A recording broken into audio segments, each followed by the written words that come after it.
ಜೈ ಹಿಂದ್ ಅಭ್ಯರ್ಥಿಗಳೇ, 6ನೇ ದಿನದ 3ನೇ batch running ಪ್ರಾರಂಭ ಆಗಿದೆ. ನೋಡ್ತಾ ಇದ್ರಿ ಇವಾಗ ನೀವು ಅಭ್ಯರ್ಥಿಗಳೇ. ಅಗ್ನಿವೀರ ಆರ್ಮಿ ನೀವು ಅಪ್ಲಿಕೇಶನ್ ಹಾಕಬೇಕಾದ್ರೆ ನಿಮಗೆಲ್ಲರಿಗೂ ಗೊತ್ತಿರಲಿ, SSLC ಮಾರ್ಕ್ಸ್ ಕಾರ್ಡ್ದಾಗ ಯಾವ ರೀತಿ ನಿಮ್ಮ ಹೆಸರು, ತಂದೆ ಹೆಸರು, ಅಡ್ಡ ಹೆಸರು, ಡೇಟ್ ಆಫ್ ಬರ್ತು ಯಾವ ರೀತಿ ಇರ್ತದೆ, ಆಧಾರ್ ಕಾರ್ಡ್ನಾಗೂ ಅದೇ ರೀತಿ ಇರಬೇಕು.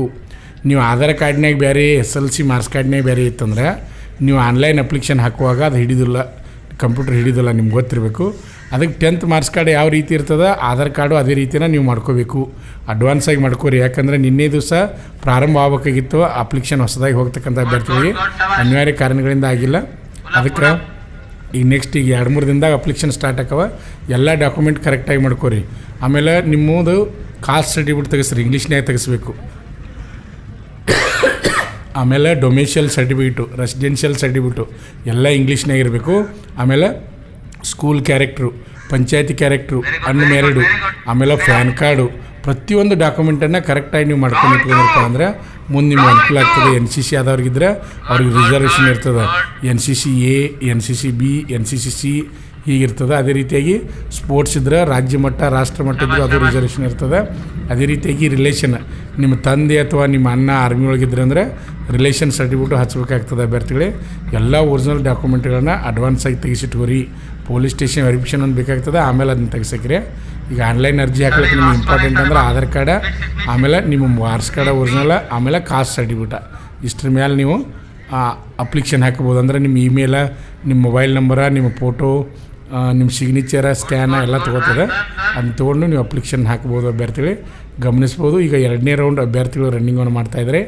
6ನೇ ದಿನದ 3ನೇ ಬ್ಯಾಚ್ ರನ್ನಿಂಗನ್ನು ನೋಡ್ತಾಯಿದ್ದಾರೆ. ಇದು ನಸುಕಿನ ಜಾವ, ಯಾಕಂದ್ರೆ 5-10 ಗಂಟೆಗೆ ರನ್ನಿಂಗ್ ಸ್ಟಾರ್ಟ್ ಮಾಡ್ಯಾರ. ಒಂದಾದ ನಂತರ ಒಂದು ಬ್ಯಾಚ್ಗಳನ್ನ ಬಿಡ್ತಾಯಿದ್ದಾರೆ. ಅದರಲ್ಲಿ ವಿಶೇಷವಾಗಿ ಅತಿ ಹೆಚ್ಚಿನ ಸಂಖ್ಯೆಯಲ್ಲಿ ಆಯ್ಕೆ ಆಗ್ತಾಯಿದ್ದಾರೆ. ಈ ಸಲ ಪ್ರತಿನಿತ್ಯ ನಾವು ನೋಡ್ರೆ 100 ಅಭ್ಯರ್ಥಿಗಳಲ್ಲಿ 80 ಅಭ್ಯರ್ಥಿಗಳು ರನ್ನಿಂಗನ್ನು ಪಾಸ್ ಮಾಡ್ತಾಯಿದ್ದಾರೆ. ಒಂದು ಎವರೇಜ್ ಇರೋದು 75ರಿಂದ 80 ಅಭ್ಯರ್ಥಿಗಳು ಆಯ್ಕೆ ಆಗ್ತಾಯಿದ್ದಾರೆ. 4 ಗ್ರೂಪ್ ಕೂಡಿ ಫೈನಲ್ ಆಗಿ ರಿಸಲ್ಟ್ ಕಾದು ನೋಡೋಣ. ಇನ್ನೊಂದೇನೋ ವೇಕೆನ್ಸಿ ಜಾಸ್ತಿ ಇದಾವೆ, ನಿಮಗೆಲ್ಲ ಗೊತ್ತದ. ಬೆಳಗಾವಿ ಯಾರು ಅತಿ ಹೆಚ್ಚಿನ ಸಂಖ್ಯೆಯಲ್ಲಿ ಅಭ್ಯರ್ಥಿಗಳನ್ನ ಆಯ್ಕೆ ಮಾಡಿಕೊಂಡ್ರು, ಸಾಕಷ್ಟು ಲಿಸ್ಟ್ಗಳನ್ನ ಮಾಡಿಕೊಂಡ್ರು. ಆಮೇಲೆ ಇದು ಮುಗಿದ ಮೇಲೆ ಏನಪ್ಪ ಅಂದ್ರೆ ಪ್ಯಾರಾ ಕಮಾಂಡೋನೂ ಇರ್ತದೆ. ಪ್ಯಾರಾ ಕಮಾಂಡೋನ ಆಯ್ಕೆ ಮಾಡ್ತಿರ್ತಾರೆ. ಇಲ್ಲಿ ಎಕ್ಸಲೆಂಟ್ ಹೊಡೆದಂಥ ಅಭ್ಯರ್ಥಿಗಳನ್ನ ಪ್ಯಾರಾ ಕಮಾಂಡಕ್ಕೂ ನಿಮ್ಗೆ ಅವಕಾಶ ಸಿಗ್ತದೆ ಅಭ್ಯರ್ಥಿಗಳೇ. ನೋಡ್ಕೋಬೋದು. ಓಡ್ತಾಯಿದ್ದಾರೆ ಅಭ್ಯರ್ಥಿಗಳು. 2ನೇ ರೌಂಡ್ ಮುಗಿಸಿ 3ನೇ ರೌಂಡ್ ಓಡ್ತಾಯಿದ್ದಾರೆ. ಅಲ್ಲಿ ಕೈ ಮಾಡಿ ಆರ್ಮಿಯವ್ರು ತೋರಿಸ್ತಾ ಇದ್ದಾರೆ. ವಿಡಿಯೋ ವೀಕ್ಷಕರೇ, ನೀವು ಕಮೆಂಟನ್ನು ಮಾಡಬೇಕು, ನಮಗೆ ಖುಷಿ ಆಗ್ತದೆ. ಯಾಕಂದರೆ ಬೆಳಗ್ಗೆ 4 ಗಂಟೆಗೆ ಹೋಗಿ ನಾವು ಅಲ್ಲಿ ಆರ್ಮಿ ರ್ಯಾಲಿ ಗ್ರೌಂಡ್ ಮೈದಾನವನ್ನು ನಿಮಗೆ ತೋರಿಸ್ತಾ ಇರ್ತೀವಿ. ಯಾವ ರೀತಿ ರ್ಯಾಲಿ ನಡೀತದೆ ಅನ್ನೋದನ್ನು ತೋರಿಸ್ತಾ ಇರ್ತೀವಿ. ನೀವು ಒಳ್ಳೊಳ್ಳೆ ಕಮೆಂಟ್ಗಳನ್ನು ಕೊಟ್ಟಿರಪ್ಪ ಅಂದ್ರೆ ನಮಗೂ ಖುಷಿ ಆಗ್ತದೆ. ಇನ್ನೂ ಬೇರೆ ಬೇರೆ ವಿಡಿಯೋಗಳನ್ನು ಬಿಡಲಿಕ್ಕೆ ನಮಗೂ ಒಂದು ಹೆಮ್ಮೆ ಅನ್ನಿಸ್ತದೆ. ಈ ಅಭ್ಯರ್ಥಿಗಳಿಗೆ, ರ್ಯಾಲಿಯಲ್ಲಿ ಭಾಗವಹಿಸ್ತಕ್ಕಂಥ ಎಲ್ಲ ಅಭ್ಯರ್ಥಿಗಳಿಗೆ ನಮ್ಮ ಮಂಜುನಾಥ್ ಸೈನಿಕ ತರಬೇತಿ ಕೇಂದ್ರ ಮೂಡಲಿಗಿಂದ ಅಭಿನಂದನೆ ಹೇಳ್ತಾ ಇದ್ವಿ. ಈಗ ನಮ್ಮ ಸಂಸ್ಥೆಯಲ್ಲಿ ಅಗ್ನಿವೀರ ಆರ್ಮಿ ಮತ್ತು ವುಮನ್ ಮಿಲಿಟರಿ ಪೊಲೀಸ್ ಹುದ್ದೆಗಳಿಗೆ ಪೂರ್ವಭಾವಿಗೆ ದೈಹಿಕ ಮತ್ತು ಲಿಖಿತ ಪರೀಕ್ಷೆ ತರಬೇತಿಯನ್ನು ಕೊಡಲಾಗುವುದು. ಯಾರಾದರೂ ನಿಮ್ಮ ಫ್ರೆಂಡ್ಸ, ಸ್ನೇಹಿತರು ಯಾರಾದರೂ ಇದ್ದರೆ ಹೇಳಿ. ಈಗಾಗಲೇ ನಮ್ಮ ಸಂಸ್ಥೆ ಪ್ರಾರಂಭವಾಗಿ ಕರ್ನಾಟಕ ರಾಜ್ಯದಲ್ಲಿ ಯಶಸ್ವಿಯಾಗಿ 23ನೇ ವರ್ಷದಲ್ಲಿ ಮುನ್ನಡೆತಾ ಇದೆ. ಎಲ್ಲ ಪಾಲಕರ ಆಶೀರ್ವಾದ, ವಿದ್ಯಾರ್ಥಿಗಳ ಸಹಕಾರದಿಂದ ಈಗ 11,000ಕ್ಕಿಂತ ಅಧಿಕ ಅಭ್ಯರ್ಥಿಗಳು ಡಿಫೆನ್ಸ್ ಫೋರ್ಸ್ನಲ್ಲಿ ಆಯ್ಕೆಯಾಗಿ ಭಾರತಾಂಬೆ ಸೇವೆಯನ್ನು ಮಾಡ್ತಾಯಿದ್ದಾರೆ. ಅದೇ ರೀತಿಯಾಗಿ ನಿಮಗೂ ಕಲಿಬೇಕಂತ ಅವಕಾಶ ಇದ್ದರೆ ನೀವು ಬರ್ಬೋದು. ಅದ್ರ ಜೊತೆ ಇನ್ನೊಂದು ವಿಶೇಷ ಏನಪ್ಪ ಅಂದರೆ, ಈ 10ನೇ ತರಗತಿ ಓದ್ತಕ್ಕಂಥ ಅಭ್ಯರ್ಥಿಗಳು PUC arts, commerce, science admission ಮಾಡಿ ಆರ್ಮಿ ಪೊಲೀಸ್ ತರಬೇತಿಯನ್ನು ಪಡಿಬೋದು. ಅದ್ರ ಜೊತೆ PUC ಆದವರು ಡಿಗ್ರಿ ಅಡ್ಮಿಷನ್ ತೊಗೊಂಡು ನೀವು ಸಹಿತ army, navy, air force, police constable, state, central ತರಬೇತಿಯನ್ನು ಪಡಿಬೋದು. ಇದು ಒಂದು ಕಡೆ ಶಿಕ್ಷಣ ಆಗ್ಬೇಕು ರೀ, ಅದ್ರ ಜೊತೆ ಏನಪ್ಪ ಅಂದರೆ ತರಬೇತಿನಾಗಿ ನೀವು ಶಾಲೆ ಕಲಿಯುವಾಗ ನೌಕರಿ ಹಿಡ್ಕೊಂಡು ಹೋಗ್ಬೇಕು ರೀ. ಅಂಥ ಒಂದು ಸುವರ್ಣ ಅವಕಾಶವನ್ನು ನಮ್ಮ ಸಂಸ್ಥೆಯಲ್ಲಿ ಮಾಡಿದ್ದೀವಿ. ಗಮನಿಸ್ಬೋದು. ನೀವು ಈಗ ನೋಡ್ತಾ ಇದ್ರೆ ಅಭ್ಯರ್ಥಿಗಳು ಲಾಸ್ಟ್ ರೌಂಡ್ ಓಡ್ತಾ ಇದ್ದಾರೆ. ಈಗ ಲಾಸ್ಟ್ ರೌಂಡ್ ಓಡ್ತಾ ಇದ್ದಾರೆ. ಇದು ಮೂಡುಬಿದಿರೆಯ ಆಳ್ವಾಸ್ ಸ್ವರಾಜ್ ಮೈದಾನದಲ್ಲಿ ಅಗ್ನಿವೀರ ಆರ್ಮಿ ರ್ಯಾಲಿ ನಡೀತಾ ಇದೆ. ಇದು 6ನೇ ದಿನದ 3ನೇ ಬ್ಯಾಚಿನ ರನ್ನಿಂಗ್ ವಿಡಿಯೋನ ಇವಾಗ ನೋಡ್ತಾ ಇದ್ದೀರಾ. ಓಡ್ರಿ ಜೋರಾಗಿ ಓಡ್ರಿ. ಲಾಸ್ಟ್ ರೌಂಡ್ ಅದ, ಎಕ್ಸಿಲೆಂಟ್ ಹೊಡಲಿಕ್ಕೆ ಪ್ರಯತ್ನ ಮಾಡಬೇಕು. ಲಾಸ್ಟ್ ರೌಂಡ್ ಅದ, ಎಕ್ಸಿಲೆಂಟ್ ಹೊಡಲಿಕ್ಕೆ ಪ್ರಯತ್ನ ಮಾಡಿರಿ. ಹಾಗೆ ಮುಂದಿನ ವಿಡಿಯೋ ಕ್ಲಿಯರಾಗಿ ಬರ್ತಾವೆ, ಯಾಕಂದರೆ ಇವು ನಸುಕಿನಾಗ ವಿಡಿಯೋನ ಮಾಡ್ತಾಯಿದ್ವಿ. ಈಗ ಬೆಳಕಾಗ್ತಾಯಿದೆ. ಹಾಗೆ ಮುಂದಿನ ವಿಡಿಯೋ ಕ್ಲಿಯರಾಗಿ ಬರ್ತದೆ ಅಭ್ಯರ್ಥಿಗಳು. ಮುಂದಿನ ವಿಡಿಯೋಗೆ ಕಾಯ್ತಾಯಿರಿ. ಇನ್ನೂ ಯಾರು ಸಬ್ಸ್ಕ್ರೈಬ್ ಮಾಡಿಲ್ಲ, ಈಗಲೇ ಸಬ್ಸ್ಕ್ರೈಬ್ ಮಾಡಿರಿ, ಲೈಕ್ ಮಾಡಿರಿ, ಕಮೆಂಟ್ ಮಾಡಿರಿ. ಈಗಾಗಲೇ 2 ಲಕ್ಷಕ್ಕಿಂತ ಅಧಿಕ ಪಾಲಕರು ಮತ್ತು ವಿದ್ಯಾರ್ಥಿಗಳು ಸಬ್ಸ್ಕ್ರೈಬ್ ಮಾಡಿದ್ದಾರೆ. ಅವರೆಲ್ಲರಿಗೂ ಧನ್ಯವಾದಗಳನ್ನು ತಿಳಿಸ್ತೀವಿ. ಇನ್ನೂ ಯಾರು ನೋಡ್ರಿ ನಿಮ್ಮ ಫ್ರೆಂಡ್ಸ, ನಿಮ್ಮ ಸ್ನೇಹಿತರಿಗೆ ಸಹಿತ ನಮ್ಮ ಯೂಟ್ಯೂಬ್ ಚಾನಲ್ ಬಗ್ಗೆ ಮಾಹಿತಿಯನ್ನು ನೀಡಿ ಹಾಗೆ ವಿಡಿಯೋನ ಮುಂದಿನ ವಿಡಿಯೋಗಾಗಿ ಕಾಯ್ತಾರೆ. ಇದರಲ್ಲಿ ಎಷ್ಟು ಜನ ಆಯ್ಕೆ ಆಗ್ತಾರೆ ಕಮೆಂಟ್ ಮೂಲಕ ತಿಳಿಸಿ.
ನಮ್ಮ ಸಂಸ್ಥೆಯಲ್ಲಿ ಎಸ್ಎಸ್ಸಿ ಜಿಡಿ, ಎಸ್ಎಸ್ಸಿ ಎಂಟಿಎಸ್ ಮತ್ತು ಹವಾಲ್ದಾರ್ ಹುದ್ದೆಗಳಿಗೆ ಪೂರ್ವಭಾವಿಯಾಗಿ ದೈಹಿಕ ಮತ್ತು ಲಿಖಿತ ಪರೀಕ್ಷೆಯ ತರಬೇತಿ ಕೊಡಲಾಗುವುದು. ಪ್ರವೇಶಗಳು ಪ್ರಾರಂಭವಾಗಿವೆ.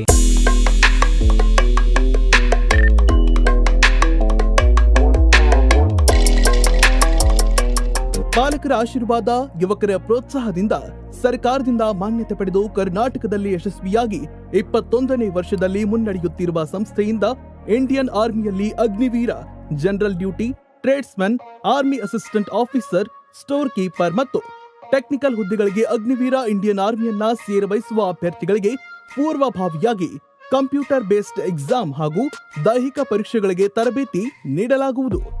ವುಮೆನ್ ಮಿಲಿಟರಿ, ಪೊಲೀಸ್, ಸ್ಟೇಟ್ ಹಾಗೂ ಸೆಂಟ್ರಲ್ ಪೊಲೀಸ್ ಕಾನ್ಸ್ಟೇಬಲ್ ಹಾಗೂ SSC GD, BSF, CRPF, Assam Rifles, ITBP, CISF, SSB ಹಾಗೂ ಮುಂದೆ ನಡೆಯುವ ಅಗ್ನಿವೀರ ಆರ್ಮಿ ರ್ಯಾಲಿಗೆ ಪುರುಷ ಹಾಗೂ ಮಹಿಳಾ ಅಭ್ಯರ್ಥಿಗಳಿಗೆ ತರಬೇತಿ ಕೊಡಲಾಗುವುದು.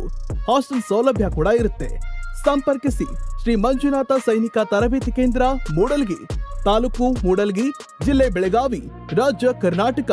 ಪ್ರವೇಶ ಪ್ರಾರಂಭವಾಗಿದೆ.